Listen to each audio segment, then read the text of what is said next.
Oh, yeah. Oh, that looks Oh, like hey. line angle. There's no reason for that in our game. Dwight Powell checks in. My dad used to My man Dwight Powell can't just play 5 minutes of garbage time basketball without getting assaulted. Like, is that where we're at? Can my king just go out there and have a good 5 minutes of garbage time basketball, get some cardio in, and go home? Like, what is this? This is just... All right, folks, the Dallas Mavericks beat up on the Orlando Magic, winning 108-85 in a game that I think tells us a little bit of something about each team. Obviously, we're early in the season here. The Orlando Magic without Paolo Banchero. This is their second game without him. They've now lost 2 in a row. He's obviously going to miss quite a bit of time with this abductor injury. Hopefully, he's back soon. But it's been a rough week for Magic fans. Just a week ago, he dropped 50 points. That was the talk of the NBA. I was like, oh my God, Paolo, this is Paolo's year. And now he's hurt, and their offense looks completely and totally anemic. And it's a little bit disheartening, and it's a little bit sad, right? For the Mavs, this is their 4th win of the season. They're now 4-2, but we've been waiting for a game like this from them, where they come out, they take care of business, and you're like, oh shit, this looks like a good team. They're not sleepwalking out of the gate. They're not having to dig their way out of a 15-point hole because they've been trolling for the last 2.5 quarters. Just come out, take care of business, and look like the championship contending team that we expect you to look like in. They did in this one. And really the story for the Dallas Mavericks is Luka Doncic, who had his most well-rounded game of the season. But it really was the first quarter for Luka that was the most encouraging. We saw him play the entire first quarter. We haven't seen that much so far this season. 14 points, 5 rebounds, 3 assists, 5 of 9 from the field, 2 of 5 from deep. The Mavs have been waiting for Luka to get going in the first quarter. Keep in mind, this is a guy who, 4 of the last 5 seasons, Luka has led the NBA in first quarter scoring. They rely on him for early offense. They rely on him to set the tone. Defenses are either going to have to adjust by doubling and helping Luka, which opens up other things for the Mavs offensively, or teams are just going to live with single covering Luka. Luka gets into a rhythm early, and it's just downhill from there. But so far this season, that has not been there. Going into this game, Luka in the first quarter was averaging 5.8 points per game on 29% from the field shooting, 9% from 3. So it's really been a struggle out of the gates for Luka, both in terms of how he starts the season, but how he's starting games so far this season. And it was nice and encouraging to see him get going early in this one. The floaters in the game in the paint is going to be so important for Luka and the Mavericks moving forward offensively to open up that lob. It's something that teams are trying to take away, but if Luka's aggressively attacking drop coverages and getting floaters like that to go, it's a very encouraging sign. That's incredible defense by Jonathan Isaac, by the way, of getting back around Luka to contest this floater. Just a tough shot. And when he gets going early and he's talking shit, especially against a team like Orlando, you know he's going to struggle offensively. This scoring barrage, it just feels like you're destined to win the game. And one right there by Jonathan Isaac. He's talking shit. And one! Hit my head. Yeah, go ahead and review. Go ahead and review. Again, man, it's going to be so important talking to the refs. Classic Luka. But then flows right into this dribble handoff from Derrick Lively. Mavs love this little zoom action. And it's just going to be attacking the rim, right? Forcing Mo Wagner to commit. And so far, these bigs are committing to the Mavericks bigs. They're trying to take away that lob pass. So it's up to Luka. It's up to Kyrie. It's up to the other Dallas Mavericks ball handlers to be aggressive, attack the rim, attack the paint, and force the defenses to adjust if you want to reopen that lob. Because even a play like this, I mean, this is a successful lob. It's an and one for Derrick Lively, but it's good defense by Mo Wagner, and that pass just really isn't there.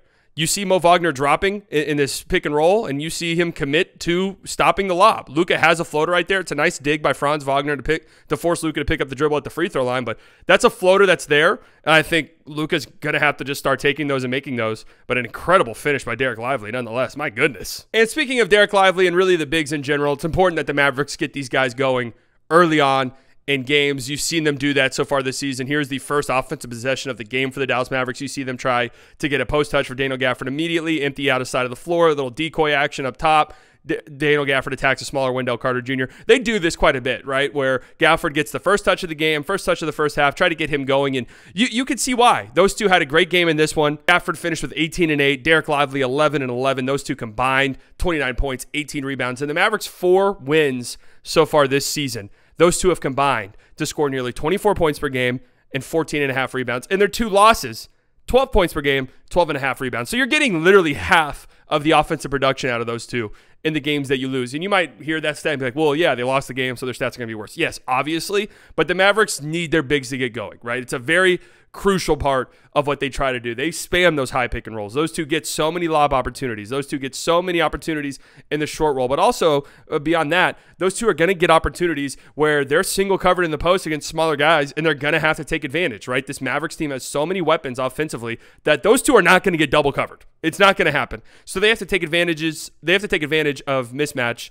They have to take advantage of mismatches when those happen. And those two, also are playmaking hubs, especially Derrick Lively. They utilize him in the high post. They utilize him, initiating their offense in these zoom actions that, they need him to get going early and often, and it's important that they do so. Every time I see it, I love when they utilize Derrick Lively as a playmaker, whether that's in the high post, whether that's above the break. They utilize this zoom action so much, and teams are so scared of it. You see Anthony Black trying to prevent Spencer Dinwiddie from even getting across that down screen from Klay Thompson, and a great smart cut by Spencer Dinwiddie. Sees the paint's wide open. Good pass by Derrick Lively. Good read. Leads to a foul. It's just, he's an impressive playmaker for a 20-year-old center, man. I will mention it anytime I see it. Kyrie Irving did his thing in this game as well. Only played 28 minutes, 17 points, 5 of 11 from the field, 1 of 2 from deep. Kyrie's so interesting to me. His game is so smooth, and he just plays the flow of the game. Sometimes it's frustrating because you want him to take more shots, but when he decides it's bucket time, when he decides it's time to score, it's the easiest thing in the world for him. It's a joy to watch every time. Franz Wagner is 5 inches bigger than Kyrie Irving? You wouldn't tell right here. That's a tough shot for a right-handed player, by the way, going right like that, fading over a taller player. Kyrie's just nasty. These are maybe my favorite Kyrie three-pointers. When he starts sizing a guy up in the corner on the wing and he's shooting, it just feels like he's 50% on these threes, and it doesn't really make sense. That little side rip-through three right there. Damn, he's good, man. I don't know what to say. Ed Howard, pretty much forced into the lineup, second-year guy, barely played as a rookie. Yeah, Kyrie. You got no chance of stopping Kyrie right there. Kyrie sees the left side of the floor is open. I'm going left. I can go left. I'm basically ambidextrous, and I'm getting to that left hand. Yes, I said that word correctly. I also love Kyrie playing in the pick and roll. A little delayed roll here by Derrick Lively. That pass fake right there just sids Mo Wagner. Again, opposing bigs are trying to take that away. So that pass fake right there is all you need to just get the most wide open layup Kyrie Irving's ever going to shoot. And I love the Luka and Kyrie synergy. It's plays like these. Kyrie doesn't even do anything. He's just one pass away from Luka. Franz Wagner can't even really commit to helping because Luka will kick that out to Kyrie. It's single coverage. Luka posting up Jalen Suggs. Foul. We saw this later in the game as well with Klay. Luka is baiting this double team through and through. We see it all the time with him and Kyrie. Luka is baiting Tristan da Silva, trying to get him to commit to a double so Klay can shoot an open three. It doesn't really come. He gets an easy bucket over Franz Wagner fading away. That's what Luka getting going early. That is the problem it's going to create for defenses, is if it's like, okay, we have to send help for Luka. Are you helping one pass away from Klay Thompson? That's a death sentence. Klay had 9 points in this game, 4 of 10 shooting, didn't attempt a single shot in the first quarter. I think you're just going to see games like this for Klay, where teams decide, hey, you know what, we're turning that well off. You're not getting Klay Thompson threes. It's up to Klay Thompson to create stuff for himself or just be a guy who's spacing the floor offensively. But I thought Klay got some pretty decent looks, and this zoom action right here is going to cause so much problems for defense. You see Suggs has to fly over the screen. It gives Klay a runway. And again, teams are taking away the Mavs bigs. Klay Thompson's going to have a chance to get floaters and little runners off the glass like that. And just look at the gravity. Look how KCP is guarding Klay right here.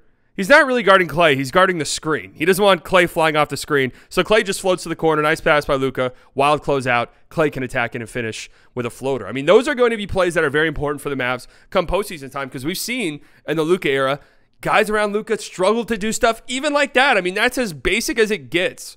But that's been lacking at times in the Luka era. Klay also had 4 assists in this game, and I think so far this season, he's done a pretty solid job in the playmaking department, right? He's not a guy who's going to rack up 7, 8, 9, 10 assists in a game, but he's somebody who's going to draw a lot of attention from the defense. He's somebody who's going to draw a lot of aggressive closeouts, and it's going to be up to him to attack those closeouts. It's going to be up to him to play make out of those attacks as well. And also plays where he's flying off of screens, he's flying off of dribble handoffs, and he's attracting so much attention defensively that he's going to have to look for the open guy. And I think he's done a really good job in that regard so far this season, and he deserves a good amount of credit for it. So even in a game like last night where his scoring isn't that high or he's not attempting that many shots, he's still impacting the offense in such an incredible and honestly pretty obvious way whenever you're watching the game. Speaking of impacting the offense, we would be remiss if we did not talk about Naji Marshall, who I think has been really good so far for the Mavericks. The numbers don't pop out at you. He's yet to hit a 3, but he's making things happen, and his playmaking is such a welcomed addition on this team, especially playing next to a guy like Luka, a guy like Kyrie, a guy like Klay. And Luka was pretty adamant after the game about how much he appreciates having Naji Marshall. I think he's a good player, and I'm very happy that he's on the team. It's amazing. I'm paraphrasing, but that's damn near what he said. You can kind of notice it's been a point for the Mavericks to get Naji the ball in transition. Nice rebound there by Gafford. Naji pushes the pace a little bit in transition. That means Luka could just get to a spot and shoot a three. Luka's not the one bringing it up. Luka can get to a spot and look to be a scorer in transition. I was telling you guys this before the season started. This guy's a good player. Great steal right there. And again, when he gets out in transition, he is a good playmaker. That's a half-court lob, folks. Look at them both reacting. And I'm telling you right now, the team loves Naji Marshall. You could tell by the way they interact with anything that he does. Again, anytime Naji gets the ball off of a rebound, off of a steal, whatever the case, he's looking to move. Grimes gets a rebound. Again, they look for Naji in transition. Look at that lob to Derrick Lively. Naji spinning around. Woo! And this is gonna be a fan favorite quickly. Naji Marshall is. And he is almost certainly one of the Dallas Mavericks' strongest defensive players. And there are defensive lineups that the Mavericks can deploy where Naji Marshall's on the court and PJ Washington's on the court. And even a guy like Quentin Grimes is on the court. And Klay Thompson really hasn't been bad defensively so far this season. But those guys compared with a Derrick Lively or a Daniel Gafford. And you have a very, very strong and stout defensive unit. In this Mavericks defense last night, they were just smothering this Magic team. I don't really have too much to take away from that because, again, this is a Magic team. Without Paolo, they're going to struggle offensively. They were never a great offense to begin with, but without their best offensive player, their best player in general. By the way, I just now discovered that there was and you guys know I love Franz Wagner, but there was a contingent of people that wanted to say Franz Wagner's a better player than Paolo Banchero. I don't know how anybody could ever jump to that conclusion, but that's neither here nor there. The Magic are going to struggle offensively. So, the Mavs just kind of took care of business on that front. But in matchups like this, where the Magic are going to have a weak link, at least one weak link on the floor when it comes to shooting, the Mavs are just going to pummel you. I mean, that's just, I think, how this Mavs defense is. If they can discover a weak link on your team, you're going to have a very difficult time scoring. And that was the case last night. The Magic were just dreadful from three, and they shot a ton of corner threes. They shoot more corner threes than anybody in the NBA. Last night, the Magic shot 14 corner threes. I mean, that's a huge number. They made one of them.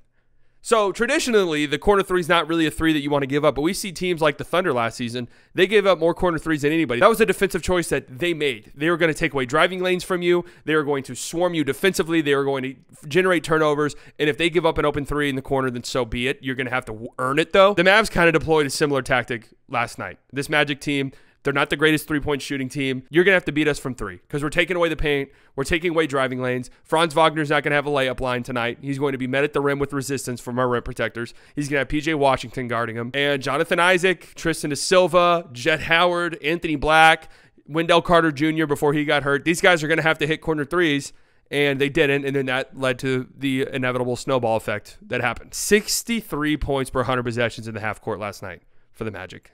That was in the 1 percentile. I mean, one of the most putrid offensive outputs you'll see this season happened last night in this game. So kudos to the Dallas Mavericks defensively. A bunch of guys making plays. I think Klay's actually been really solid defensively so far this season. Derrick Lively had another just tremendous game defensively. PJ Washington had another tremendous game defensively. So much so, I mean, we're 6 games into the season. I think PJ is going to have an outside all-defensive team case at the end of the season. I don't know if he's going to get it because there's so many great defenders and so many, reputation guys who have the reputation of being great defenders. But this Mavs defense so far has been top 3 in the NBA, and I think PJ Washington has been a big reason for that, as well as guys like Derrick Lively and Naji Marshall. So are there too many takeaways we have from this one? Not really. The Mavericks took care of business. They beat a team they were supposed to beat without their best player at home. They did it in a fashion that makes you feel good, makes you feel like, okay, so this team, when they're locked in, can play like this. And the encouraging signs are Luka Doncic. Is he back? Are we here? We thought Luka was back after the Minnesota Timberwolves game, and then he wasn't really back. But this is a little stretch here. He was great in the fourth quarter against the Rockets. Was great last night. Is Luka Doncic back? Luka Doncic.